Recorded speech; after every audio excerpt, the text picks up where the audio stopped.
محکمہ ترقی نسواں بلوچستان کے صوبائی ڈائریکٹر شازیہ ریاض گچکی نے محکمہ سوشل ویلفیئر دفتر میں دورے کے بعد الیکٹرانک میڈیا نمائندوں کو بریفنگ دیتے ہوئے کہا کہ پارلیمانی سیکرٹری برائے وومن ڈیولپمنٹ اور ماحولیات ماہجبین شیران کی ہدایات پر تربت مکران میں پہلی بار محکمہ ترقی نسواں حکومت بلوچستان کی جانب سے خواتین کے لیے mega event women expo Makran کا انعقاد کیا جا رہا ہے۔ میرا یہاں پہ ہم لوگوں کی ٹیم کا یہاں کے وزٹ کا مقصد مین یہی ہے کہ ہم لوگ میڈم ماجمین شیران کی انسٹرکشن پہ یہاں پہ ایک ایکسپو لگانا چاہ رہے ہیں، جو ایک بہت بڑے پیمانے پہ ہم لوگ چاہ رہے ہیں کہ ہو جائے، اور جس میں مکران کے تمام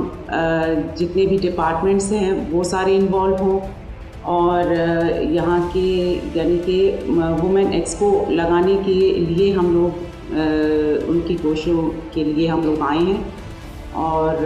اسی لیے یعنی کہ مین مقصد ہم لوگ کا یہاں کا وزٹ کا سیکرٹری محکمہ ترقی نسواں ظفر علی گچکی اس کی خود نگرانی اور پلاننگ کر رہے ہیں تاکہ تربت مکران کی خواتین کی ترقی اور امپاورمنٹ کے لیے سود مند پروگرام ممکن ہو سکے۔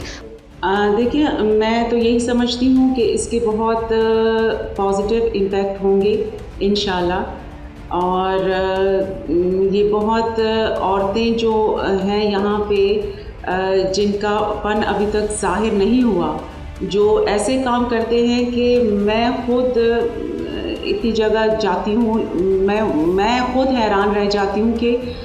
یہاں پہ بھی ایسے لڑکیاں ہیں، ایسی بچیاں ہیں جو یہ کام کر سکتی ہیں۔ انہوں نے کہا کہ تربت کی خواتین اور سماجی لوگوں نے بہترین رسپانس دیا ہے، مختلف کمیونٹیز نے بھی اس پروگرام کو سراہا ہے۔ یہ ایونٹ خواتین کی قابلیت اور فن کو سامنے لائے گی، عورتوں کو سماج اور بزنس کے شعبے میں آئیڈیا اور دلچسپی میں اضافے کا باعث بنے گا۔ انہوں نے کہا کہ کیچ مکران کی بچیوں اور لڑکیوں میں ٹیلنٹ بہت ہے، لیکن انہیں آگے آنے کے مواقع نہیں مل رہے۔ ہمارا محکمہ ترقی نسواں انہیں مواقع فراہم کر رہا ہے، اور ایکسپو کے علاوہ تربت میں ورک ایک وومن ہاسٹل اور وومن سینٹر بھی تعمیر ہو رہا ہے۔ تعمیراتی کام سے مطمئن ہوں، لیکن انہیں ہدایات کی ہے کہ کام تیز کیا جائے۔ اس موقع پر PS2 ڈائریکٹر ماجد اسحاق اور دیگر موجود تھے۔